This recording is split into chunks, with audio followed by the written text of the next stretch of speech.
To begin with breaking news for you as people in Midtown are evacuated. A crane dangling dangerously high above 14th and Spring Streets. We do have live team coverage for you. We're going to begin with our Brittany Edney, who is on the scene. Brittany, can you set this up for us?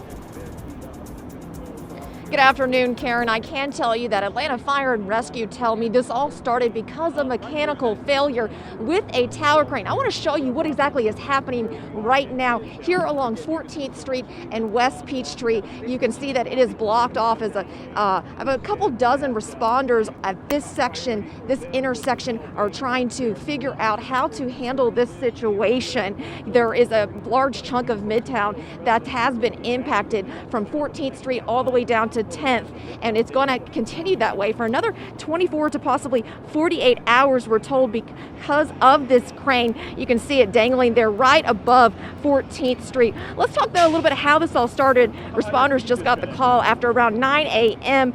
That crane that you see, well, it's part of a construction project, and actually it was in the process of coming down when there was that mechanical failure. And while the crane wasn't lifting anything, it is still at risk of falling right now, and it could cause a lot of damage not only on the street below, but also, any possible nearby businesses or parking decks or residential buildings. Now, this video that I want you to watch real quick, this was sent in to us by a CBS 46 viewer, and it shows what she was witnessing from her Midtown address. Now, check this out. You can see how that tower crane stretches the length of the building, and it's just hanging again over one of these main streets that runs through Midtown. Of course, residents are not new to the construction here, but seeing this was very scary.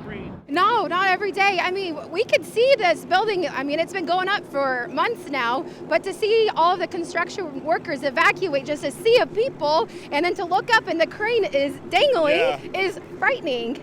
And thankfully, I didn't hear of any injuries. There's nobody in the crane, but it's just scary to see.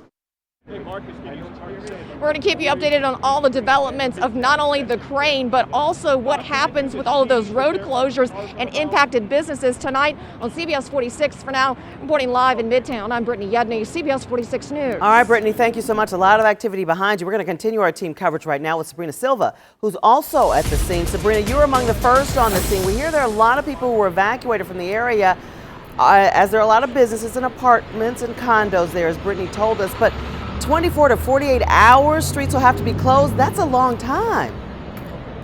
Yeah, Karen, that's almost the whole weekend. And when we first got here, the yellow tape was actually a bit further off, but then they moved it here to where they closed off actually the front entrance of this Whole Foods, and now people are only going in through the 14th Street entrance. And this loose crane has caused 2 high-rise residency buildings, 2 parking decks, and multiple restaurants on the east side of the crane to be evacuated and closed down. And right now, Karen, there are a lot of people working from home because of COVID. And we met up with a couple where the woman, Olivia, actually works downstairs in her residency building, and she just learned her office will be closed for the next couple of days because of the situation. And Paul, who has basically his whole office at home, here's what they had to say about the moment they found out they had to evacuate.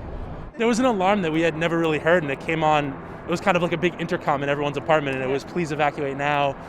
We're all under danger from the construction across the street.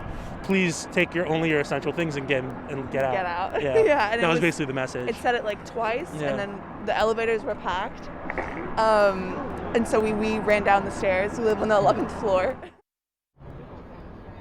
Now, the good news here is that the firefighters are actually helping those residents go up into their apartments and pick up anything that they need to continue their lives for the next 24 to 48 hours. But for now, reporting live in Midtown, I'm Sabrina Silva, CBS 46 News.